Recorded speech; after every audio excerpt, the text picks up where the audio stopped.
She cheated with her sister's husband, but his savage revenge will leave you speechless. She was home by 9:30. She was always home by that time on Thursday, sometimes a little earlier. Couldn't be too careful. It was always 10:15 on the dot when he came home from his lodge meeting. You could set a clock by it.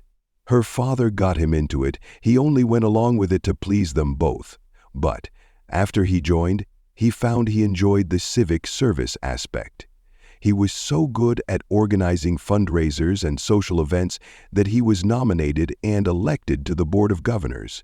As chairman of the scholarship committee, he worked long and hard to raise support and garner money for the project. Thanks to his efforts, they were able to fund 2 community college scholarships a year for deserving young people. She made sure she was clean and presentable when he got home. Sometimes she would be in bed, but often she would wait up and they would talk about the day, how the scholarship fund was progressing, the mundane things people who were married chatted about before bed. Sometimes they made love, but usually just snuggled until they slept. The first glimmer things could be wrong came when she pulled into the driveway. She couldn't get into the garage. His car was parked at an angle blocking both doors. A feeling of unease gripped her as she got out. He had talked to her just moments before, and she had told him she was at home. Damn, she loved this house. A firm believer in apartment living, she had let him talk her into this place when the lease was up for renewal. It was a fairly new 3-bedroom house on a small lot. The selling point was the porch, wrapping completely around the house. There was a swing under the ceiling fans up front. They would often sit under them, swinging slightly, enjoying the warm summer nights. She was sharp enough to know what he was up to. This was a family house. In her mind, she could even see the swing set and kiddie pool in the enclosed backyard. One of the happiest moments in her life up to then happened last month while they were putting in a new flower bed. She threw a little potting soil at him to get his attention. "Hey, you." "Hey yourself. Did I miss a spot?" "No, I just needed to tell you I'm ready." "No, you're not. We haven't put the fertilizer or lime down yet. We have to mix it in before we plant." "Not that ready. Ready to have a baby. Ready." It's a good thing flower beds are soft, she thought, as he dove on her and pressed her down. The lovemaking afterwards was slow, gentle, more in line with swapping souls instead of bodily fluids. She had never felt so loved. Most surprising were the tears he shed. He was always so calm, so in control. She stepped on the porch, heading for the front door, trying to be as quiet as possible. "Hi, Les." She jumped. He was sitting in the swing. The porch light wasn't on and she hadn't noticed him. "Jesus, Kenny, you scared me. Come on, let's go inside." "No, come sit by me for a while. Let's enjoy the breeze for a few minutes." He patted the space beside him on the swing. "Where were you? You said you were here, but you weren't when I got home." She shifted uncomfortably on the swing. "Oh, I wasn't sleepy. I remembered I was almost out of gas and didn't want to try to get it in the morning, so I ran down to the corner market." The car only had a quarter tank. She hoped he didn't check it. He reached out and held her hand. "Really? I could have sworn you just returned from the hideaway motel over on 5th, room 69. Kind of funny, huh? Last year, I had a guest on here who I've had on, the podcast mention. Thursday, from 6:30 until 9? She gasped and tried to pull her hand back, but he had a firm grip and wouldn't let go. "Relax, Les. I'm not going to hurt you. But I want you to promise to listen without interruption. I promise it will be your turn to speak and me to listen when we're done. Will you do that for me?" "Good." She was hunched over, drawing up into a little ball, snuffling audibly. He resumed talking in a quiet, toneless voice. When I first found out, I refused to believe it. One of your friends saw you, and I don't know which one. She sent me an email from a public account. First I ignored it, but the seed had been planted, and it sprouted, gripping crevices in my brain until I finally had to get rid of it by disproving it. So I checked. I had a friend watch the house for me. Do you have any idea how revolting it is to ask someone to do that, especially when he's a friend to both of us? This favor may have ended my friendship with him. It was terrible watching him fight his emotions as he gave me the rundown. He even had photos of you and him going into and coming out of the motel room, including the hello and goodbye kisses. Just lucky for us, he doesn't know who the man was. He tends to avoid me now. I think the pain he saw that day in my face is what he sees now every time he looks at me. Small sobs were escaping. She tried to speak, but he put his fingers gently to her lips. Hush now, you promised to listen first. He held his fingers to her until he felt a small nod. Good, I'll try not to take too much longer. The porch light wasn't on. The only illumination to the scene was what light slipped through the living room drapes. Even though he continued to speak in a calm, even tone, his face was a mask of pain and anguish. But in the darkness, she couldn't see it. When he showed me the pictures, I swear the sound of my heart breaking almost deafened me. Literally, my ears were ringing. But as I thought about it, I felt I needed to know why. Why could you two do this to us? For the first time his calm broke, and a shuddering sob slipped out.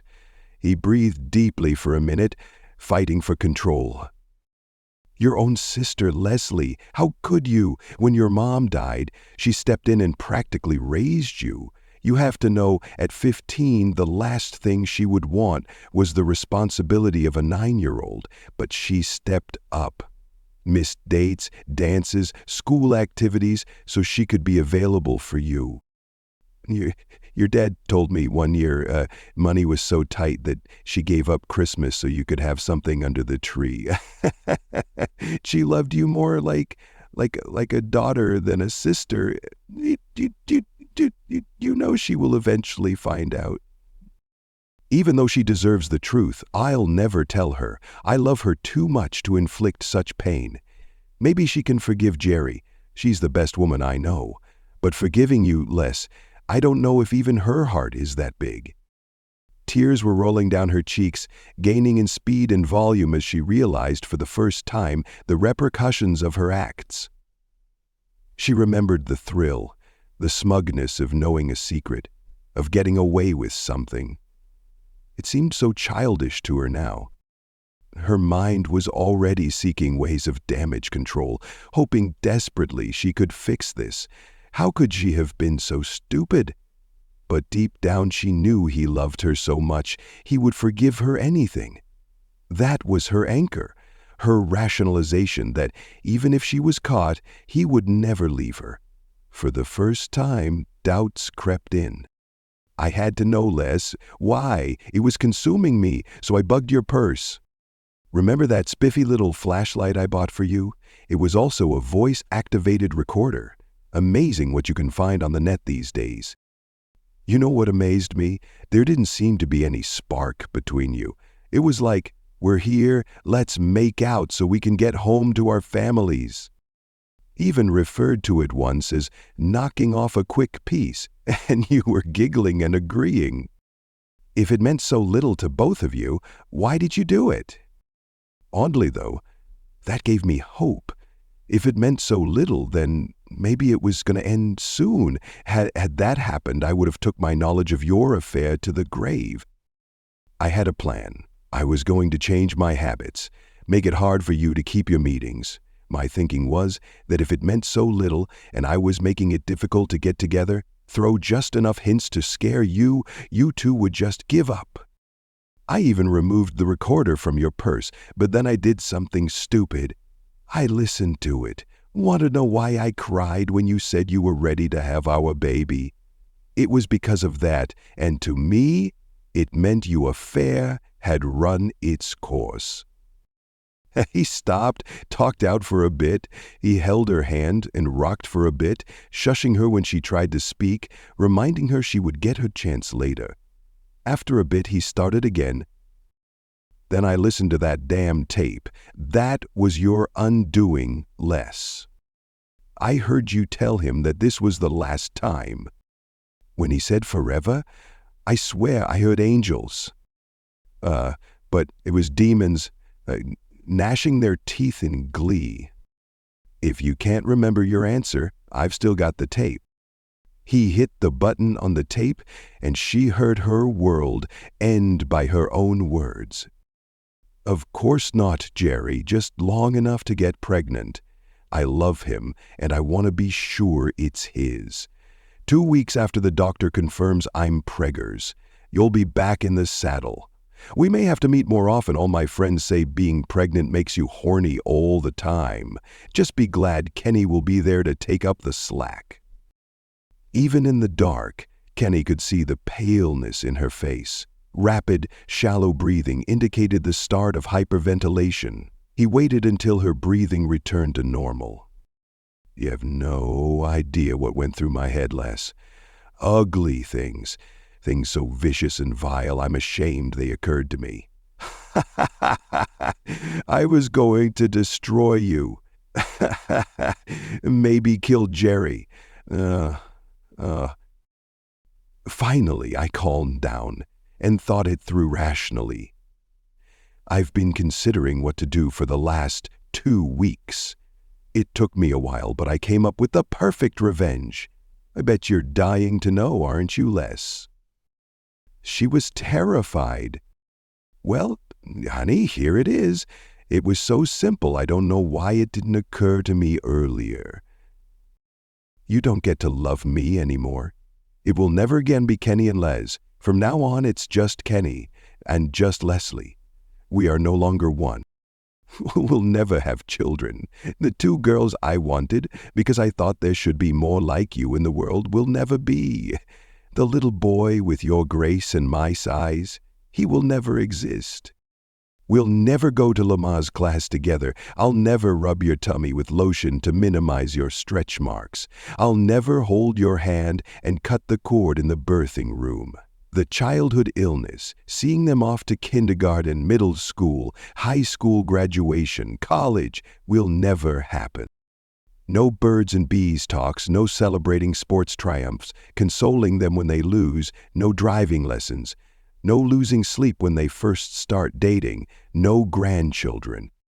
Well, your hands tremble so bad you can't cut the cake celebrating your golden anniversary. It won't be mine helping you steady. You'll never get to grieve me, nor I you, when one of us finally passes. This house we both love so much, I rescinded the offer to buy. We'll never own it together. It will never hold another memory of us." Finally, his tears came. "You killed us, Les, just as sure as if you put a gun to our heads and pulled the trigger. I've thought about it a lot. I'm tired of thinking, tired of crying, tired of feeling lost and alone. There has to be a good woman out there looking for a guy whose only talent is loving her completely, knowing his love and trust will never be betrayed. Not next week, not next month, but soon, Les, soon I'll start looking. She has to be out there somewhere." He let go of her hand and stood, absently brushing his pants. I'm going now, Les. I have already took what I wanted. It was very little. I wanted nothing to remind me of you. I didn't take one picture of you or of us together. I've got enough mental images to last me the rest of my life." He walked to the end of the porch and turned. "I hope you find someone, Les. Remember this when you do. I'm not leaving town or changing jobs, so we'll see each other from time to time. Please don't embarrass us by trying to talk. I'll walk away. quietly if I can, loud and rudely if I have to. More thing, and eh, I'll go. It's up to you to tell your family. You made the mess. Clean it up any way you want, as long as you don't make me the bad guy. Just say we couldn't make it work, and I'll back you. Oh, I forgot. One more thing. Tell Jerry to stay away from me. If I'm at a bar or restaurant or any public place and he sees me, he should leave. I would never physically hurt you, but he deserves nothing, and honestly, I don't know if I would even want to control my anger. He was about to get in his car when the shock started to wear off. Running to him, she grabbed his arm. Wait, please wait. You told me I could talk when you were done. Please sit back down. Let me explain. Let me explain. Beg if I need to. I swear I'll never touch another ever again. He gently removed her arm. Les, never, and I mean never, touch me again. I just did something I swore I would never do to you. I lied. I don't want to talk to you, don't want to hear your explanation or justification, don't want to hear your promises. We're done, Les. You don't know how sorry I am. He never said another word, just got into his car and left. She sat on the front steps, crying uncontrollably as he pulled away. The knock at his door that night pulled him out of his morose fantasies of revenge and the tortuous thoughts of a future that could have been. Not that his reality was any better. His life was in chaos with his dreams shattered. Still, life moved on. Kenny cracked open his apartment door and stared at her. She was completely soaked by the rain and looked like a drowned rat.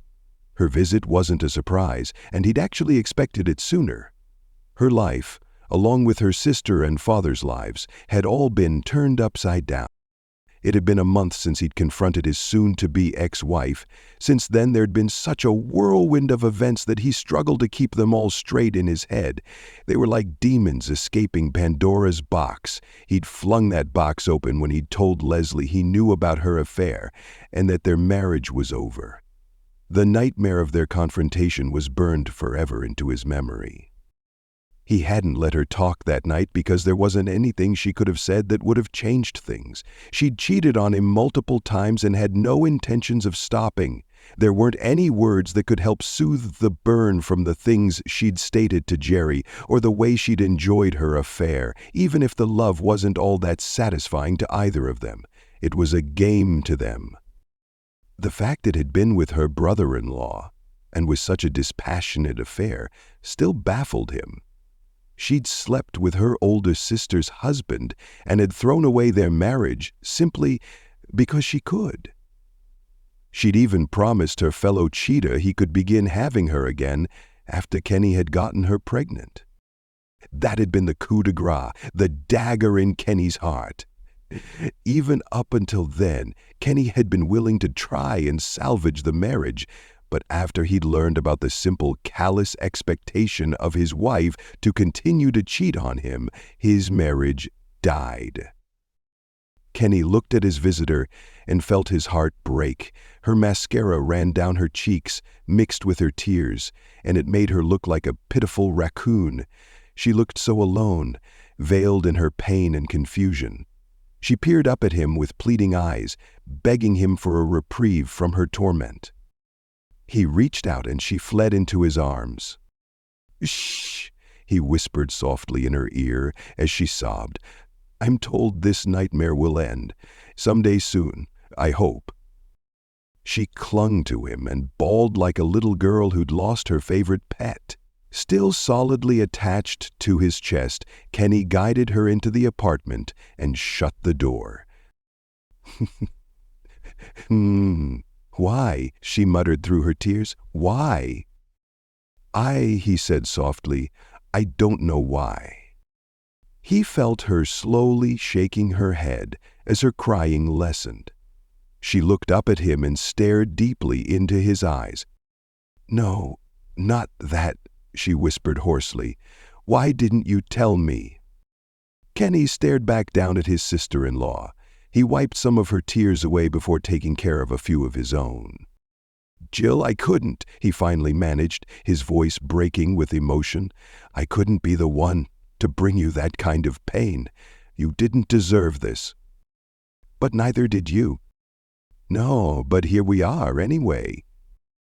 He went to the bathroom and got her a towel. Smiling sadly, he handed it to her. "I feel like such a fool," she said softly. "Not 3 weeks ago, I was here, begging you to give my sister another chance. I'm so sorry, Kenny. I didn't know. Les was hysterical after you left her." It took a full day before Daddy could get anything out of her. She'd said you two had had a fight, and she'd said and done some things that had caused you to leave. It wasn't until later the next week that Daddy heard differently. One of his lodge brothers informed him they'd heard from one of your friends that Les had cheated on you. When Daddy confronted her, Les confessed to the affair. She never gave any details and never mentioned who her affair was with. Kenny sighed deeply. He knew Leslie hadn't told anyone about Jerry. She tried to call and talk to him frequently those first 2 weeks, but Kenny had simply hung up on her and blocked her number. After a few failed attempts to physically confront him, Kenny had sent a copy of his recording with several pictures. Leslie had panicked and cornered him in the parking lot outside his work. It had gotten ugly. "Stay away from me, you cheating jerk," he'd yelled, loud enough for everyone to hear. She'd run back to her car, weeping. After that, she'd stayed away from him. He figured she was hoping her secret would stay hidden longer that way. Kenny figured too many people knew, so the truth would eventually come out. Jill's snort of disgust brought his attention back to his fragile sister-in-law. She looked like she'd eaten something that tasted bad. 2 days after her confession, here comes Big Sister to try and talk with you and plead for her. I already knew it would be a waste of time. You'd already talked with Daddy and told him there would be no reconciliation. Jerry said you'd told him the same thing when he'd talked to you.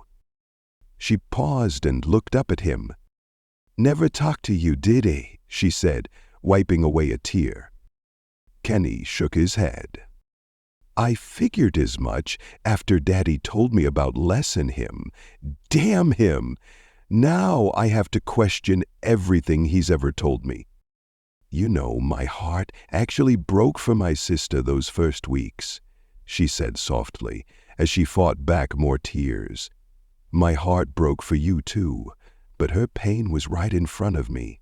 I knew it was her fault, but seeing her in such torment and despair, I prayed there'd be some way you could forgive her. Now, I hope she suffers every day. I suppose that makes me a bad person, right?" "No," Kenny said gently, "just a deeply wounded one. I won't tell you I don't feel the same way. I hope she hurts as well. I don't feel the same pain and rage I did when I first found out, but it's still there. Hopefully someday I'll be able to get past it, but there will always be a horrible scar." "How could they do that to us?"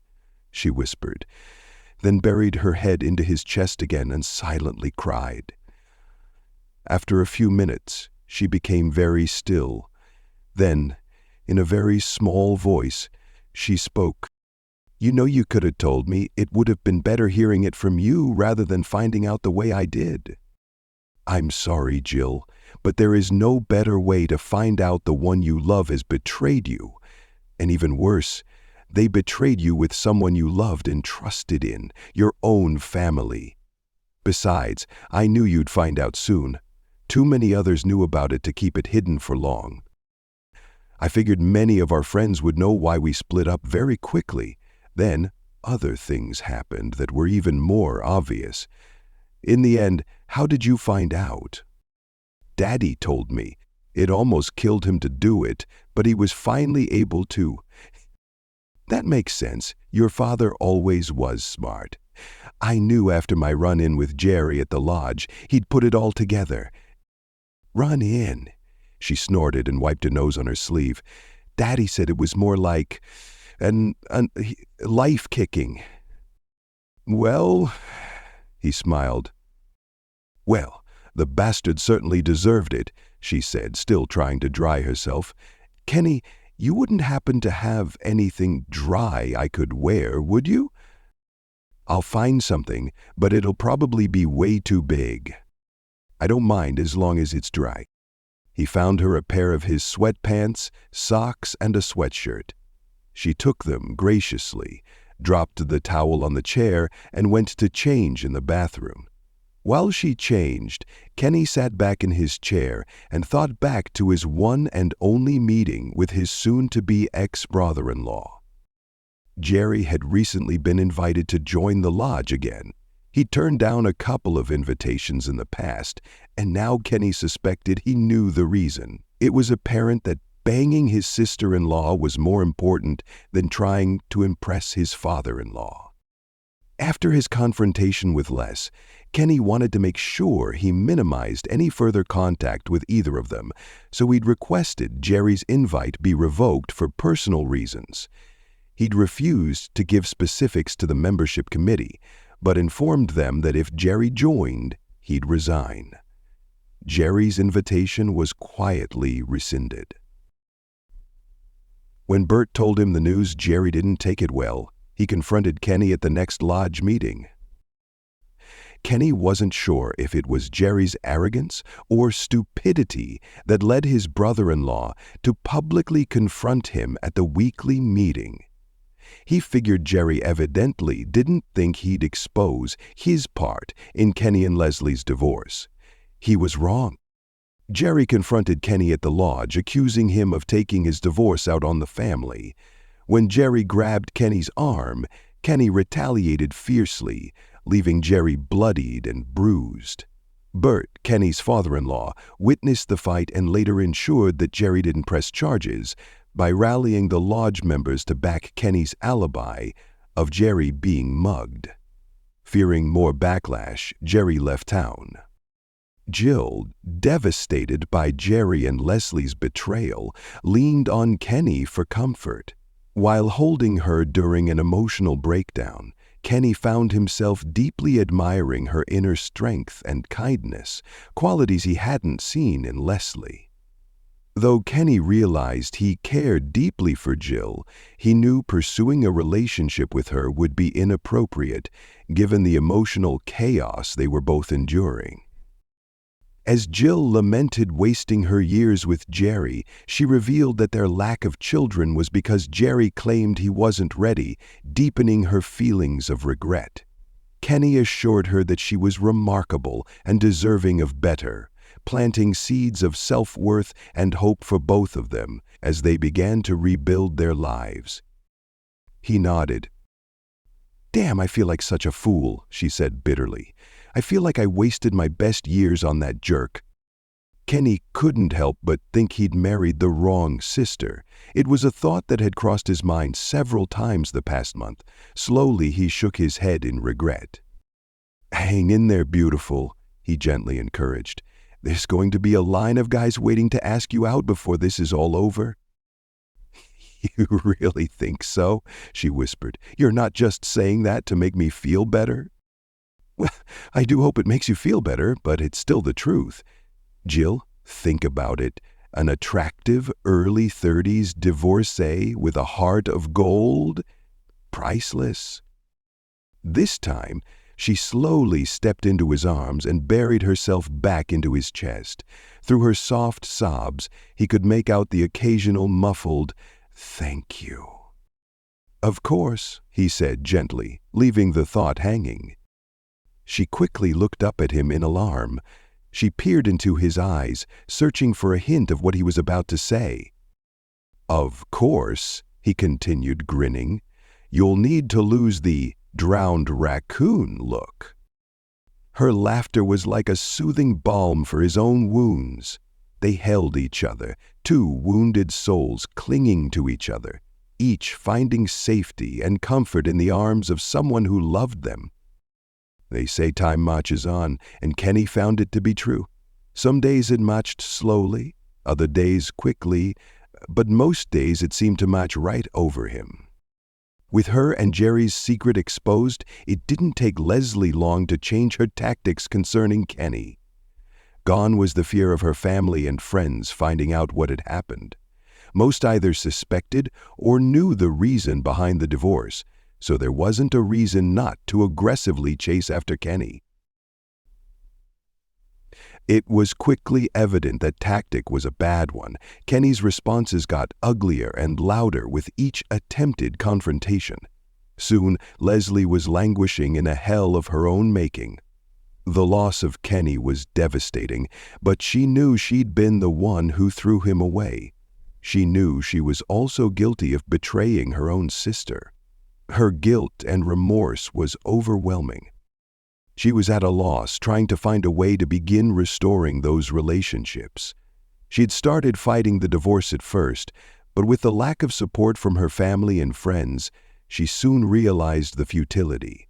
Her despair and the hopelessness began turning into frustration. Kenny leaned on Jill for support, as both struggled with the pain of betrayal. Jill shared that Leslie had apologized repeatedly, but admitted to cheating out of envy and excitement, though Jill made it clear their sisterly bond was irreparably broken. Meanwhile, Jerry attempted to reconcile with Jill, but she remained torn between her love for him and the hurt he caused. Bert prioritized supporting Jill while staying civil with Leslie. When Jerry finally signed the divorce papers, Bert revealed that a prank involving a fake voodoo curse had spooked Jerry into leaving town, much to Kenny's amusement. Kenny avoided Leslie as their divorce progressed, focusing on lodge duties and interviewing scholarship candidates like Samantha, an ambitious young woman working to rebuild her future. Meeting her and her Aunt Amanda at their family cafe marked a turning point, giving Kenny a glimmer of hope and connection in the midst of his struggles. Kenny was taken back by the girl. Besides her delightful personality, she was quite attractive. She was taller than he'd imagined. He guessed she was about 5'10", with curly raven hair and sparkling green eyes.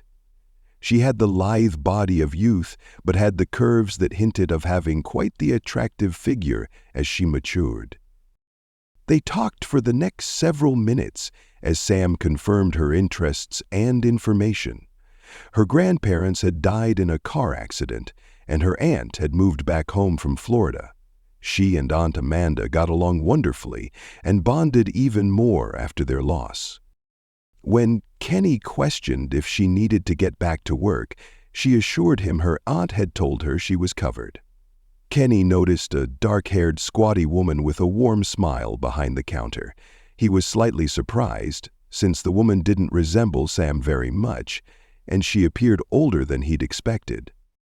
He thought he'd remembered Sam saying her aunt was the youngest sister of her birth mother. Actually, he thought she was supposed to be only 6 or 7 years older than the teen.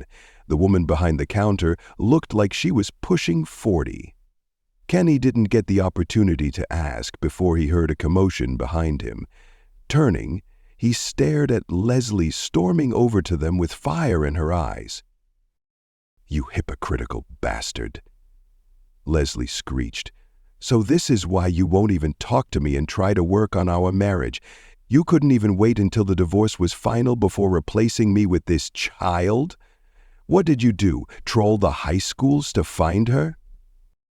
Kenny felt blood rushing to his face as his anger began to boil. However, before he could respond, he was interrupted by Sam's overly dramatic gasp. "Oh my God," she squealed in a mock little girl voice. "You mean me and him? I mean like, ew, he's so old. I mean like, he's got to be 30. Kenny looked at Sam and saw the sparkle in her eyes. He fought back a smirk. Her distraction had helped him control his anger.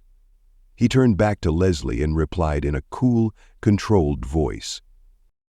"Wes, this is Samantha, one of this year's scholarship winners." He watched as Leslie's entire demeanor began to deflate like a balloon. Shaking slightly, She leaned on the table with one hand. I... I'm... She stammered. Yes, I know, he interrupted. You're sorry, but like I've told you before, that's not going to fix anything.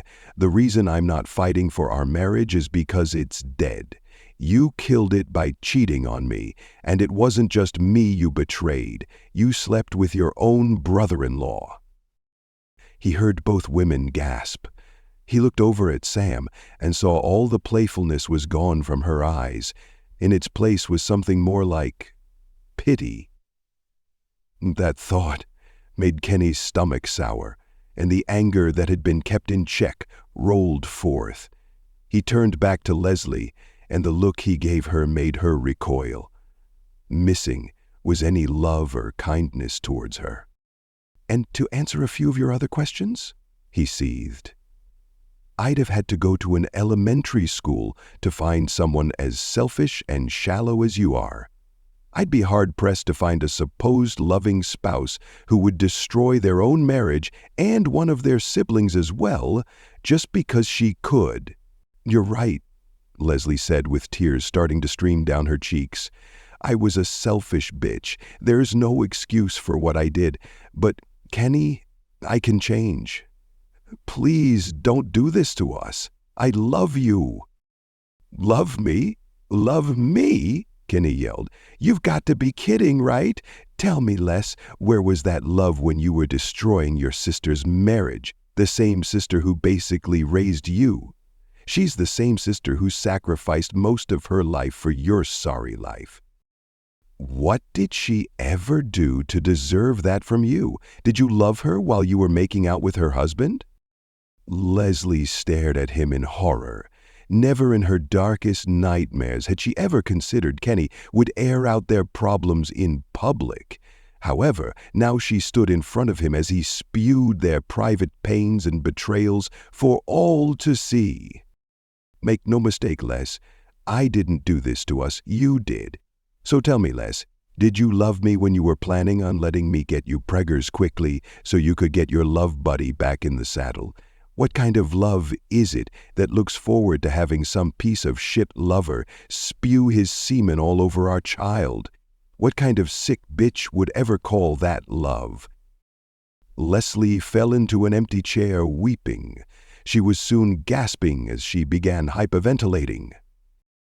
Kenny, please, she wheezed. I'm sorry, please. I told you, Leslie, you being sorry really doesn't mean a damned thing, other than maybe make others question if you're really the heartless monster I know you are. What confuses me the most is how you could be so stupid as to think I'd ever want to be with you again, after all of this. Simply put, Leslie, this isn't about you anymore. There's not a damn thing you can say or do that can even begin to make up for the damage you've done. There is no way to make it up. There is no do-over. I hope knocking off a piece was worth both marriages, because that's exactly what it cost. There's no more us. You've killed that. So get over it. No, she wailed. We can fix... Just breathe, Leslie, before you pass out and make an even bigger scene. Kenny's face was flushed with anger, but took on an even deeper look of rage as he took a deep breath and glared at Leslie. His look made her pause, and her huge eyes stared into his with a painful understanding. I've told you before, and I'll keep telling you, he growled menacingly. You don't get to love me anymore. Now get lost, you heartless, cheating bitch, he screamed. Leslie was shocked by his pure rage at her. Any delusions she might have harbored were now gone. Their marriage was dead, and all that was left was the painful aftermath. Overwhelmed, she stood abruptly and fled the cafe, sobbing. When she was gone, there was an eerie silence in the cafe. Kenny looked over at Sam and saw her wide-eyed, stunned expression. He immediately realized every eye in the cafe was now on him, and his face began to flush again. I'm so sorry, he gently stated. That was very inappropriate of me. Sam's face contorted before she burst out laughing. Her laughter was disarming and contagious. Soon Kenny saw smiles on many of the cafe's patrons and even felt a small one beginning on his own face. "Sir," she said, peering into his eyes, "there's nothing to apologize for. At the most, you've provided more excitement than this place has seen in years." "Maybe so, but I feel like I need to apologize to your aunt. Would you mind calling her over?" he said, looking over at the woman behind the counter. Sam's face froze as she fought back another laugh. Finally, she composed herself. "Sure," she said, grinning broadly. "I'll go get Aunt Amanda. She's in the back working on the books." She saw Kenny's confused look. Nodding toward the smiling woman behind the counter, she explained. That's Mrs. Hobbs.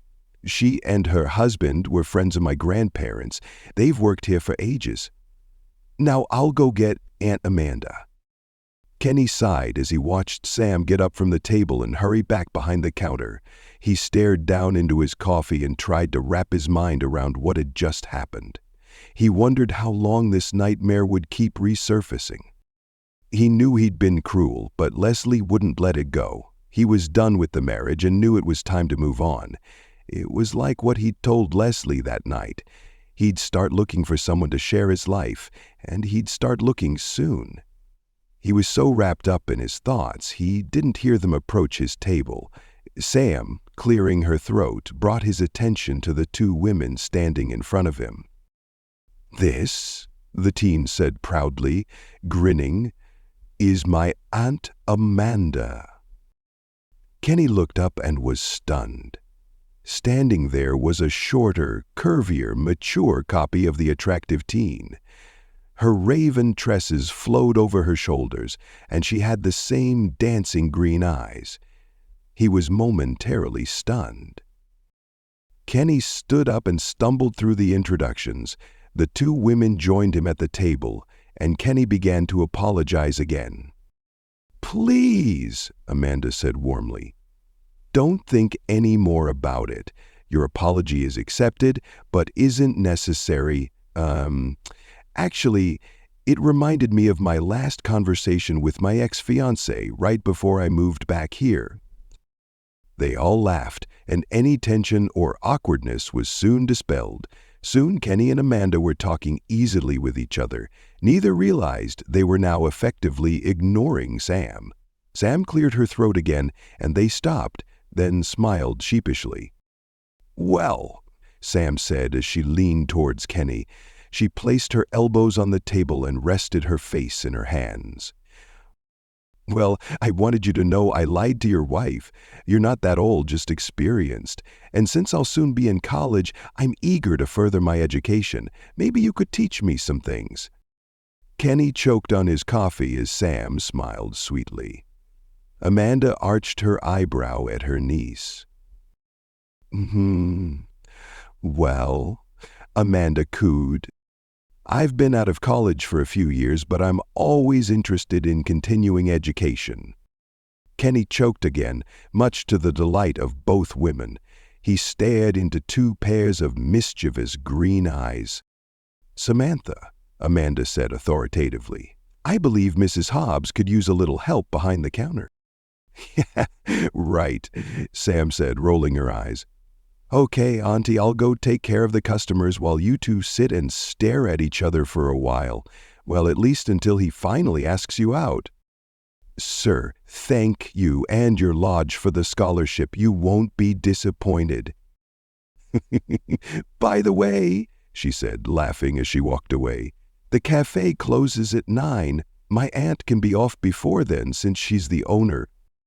"Quite a young lady," Kenny said, smiling and shaking his head. "Yes, she is," Amanda chuckled. "She's a real handful some days. Well, okay, most days." They both grinned before letting things fall into an uncomfortable silence. Amanda looked at Kenny and smiled warmly. "She's also pretty smart," she continued. "I am off at 9 most nights." "Amanda," he said softly, his smile fading, "I'm in the middle of a divorce right now." "Yeah, I sort of heard," she said, bursting out laughing. Her response brought Kenny's smile back to his face. It was the first time he could remember smiling while talking about his pending divorce. "Listen," she said gently, "why don't you come by some night after we close and we can sit and talk? I'll even provide a slice of pie and a cup of coffee. That way we can get to know each other a little better and maybe even become friends. Then, after your divorce is final, we can see if we want to take it any further than that." He studied her quietly for a moment before he smiled. In front of him was someone special, someone he wanted to get to know better. "I'd like that. I'd like that a lot." The following month was surreal for Kenny. He'd taken Amanda up on her offer and dropped by the cafe a couple days later. He was surprised at his comfort level with a woman he'd just met. They sat and talked, initially about general things, but soon they were discussing their most recent relationship disasters. As Kenny described the collapse of his marriage, Amanda was genuinely empathetic. She'd seen her own engagement crash upon the rocks when she decided to return home. Her ex-fiancé had remained in Florida. Even though she'd tried to make it work, he decided he wasn't interested in a long-distance relationship and broke things off with her. At first, Kenny stopped in 1 or 2 times a week, but it soon turned into an every-other-night occurrence. As he looked forward to his talks with Amanda more and more, his hurt and depression surrounding his failed marriage became less and less. Kenny wasn't sure where his relationship with Amanda would go, but the promise of it seemed to be healing more of his broken heart every day. Besides his visits to the cafe, he continued meeting with Jill. She knew about Amanda and Sam before he even told her. Apparently, Leslie had been watching him and was lamenting her fears and frustrations to her father, who, in turn, had mentioned it to Jill. Jill thought it was karma. Giving him a small kiss, she'd told him she was happy that he'd found someone special to talk to. Kenny told her he already had someone special to talk to, but it was nice having 2 beautiful women to confide in. Jill blushed before giving him a huge hug. When his divorce was final, he asked Amanda out on an actual date. She accepted with a warm smile and told him to come over to her house Saturday night for dinner. Afterwards, he could take her out dancing. Kenny began laughing when he arrived at her home that evening. He'd never been there before, but he immediately felt at home. Amanda and Sam's house was an older 2-story farm home on a several-acre lot. It had a huge front yard and a large garden in the back. The old farmland appeared to have been sold off, since the property was now surrounded by new housing additions. The thing that brought the biggest smile to his face was the big wraparound porch. It was definitely a family house. "Karma," Kenny thought, and smiled. Epilogue. 6 years later. He came up from behind the computer and peeked around a corner of the box. And there was Grace sitting on the porch swing and watched the little raven-haired girl playing on the swing set in the yard. He sighed deeply and smiled. "What are you thinking?" asked a warm, soft voice behind him. "Just remembering," he said, smiling. He'd been pleasantly surprised he'd been able to find peace so quickly after Leslie had torn out his heart. Of course, his new wife had a lot to do with that. He knew he was one of the fortunate few that met a beautiful young woman during his divorce who ended up being his new wife. It read like a fantasy. Others in his life were doing well also. Kenny's words had been prophetic concerning Jill. Even before the divorce was final, there were guys calling and asking her out. She had quite a few suitors after the divorce. She ended up marrying a guy a few years older than her who happened to be a lodge brother. He treats her like gold, and she's extremely happy. She's already given him 2 sons, and Bert is an ecstatic, doting grandpa. Bert, Jill and her family stayed close with Kenny and his wife. They even brought the kids out to the farm at least once a month. Not surprisingly, none of them ever heard from Jerry again. Leslie hung around town for a couple years. She dated some, but the stigma of her reputation caused most to be classified as disasters. Her relationship with her sister never recovered.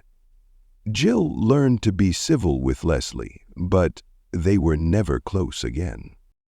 Leslie's relationship with her father remained fairly strong, although he wouldn't tolerate any of Leslie's self-pity. He'd also shut down any negative talk concerning Jill. Leslie still frequently kept in touch with him after she left town. Bert had recently mentioned to Kenny that Leslie was trying to turn her life around. He said she'd started seriously dating a nice guy. Kenny thanked him and said he hoped she'd really changed. Secretly, Kenny doubted it, since it's hard for a leopard to change their spots. Still, hope seems to spring eternal in most parents' hearts. Kenny thought of the love Bert had for his daughters. It had been beaten and bruised by the past events, but it still remained. Kenny understood it, doubly so now. He looked again at his 3-year-old daughter playing in the yard, and his heart swelled with pride. He grinned to himself, remembering that same pride he felt 2 years ago when he walked his stepdaughter down the aisle. Sam had been a stunning bride, and he'd found it hard to let go of her hand and give it to the young man standing there. The fact that her groom loved Sam as much as she loved him made it easier. Slowly he turned and looked into his wife's concerned face. "Just remembering," he repeated gently. "The past is the past, but I think about it on occasion. It helps me remember how lucky I am now." "Good answer," Amanda cooed. She went over to her husband and sat her very pregnant body in his lap. Kenny instinctively wrapped one arm around her and placed his other hand on her bulging tummy. Amanda leaned forward and kissed him. He felt his heart swell as her kiss turned more passionate. She sighed and laughed when they felt the baby kick. "Your son wants to come meet his daddy," she whispered. "It won't be long now." Kenny squeezed her tightly as she snuggled deeper into his arms. He smiled to himself, knowing he'd found a woman who'd matched his only talent. They loved each other completely, and there was no fear of betrayal. It was, without question, a minor miracle. Sometimes there's a very high price for happiness. Most aren't willing to pay the cost up front. Fortunately or unfortunately, every IOU comes due someday. Life goes on. Thanks for watching. If you enjoyed this story, don't forget to like this video, comment your thoughts below, and of course subscribe to the channel for more gripping stories like this one. And make sure to hit the notification bell so you never miss an update. See you in the next one.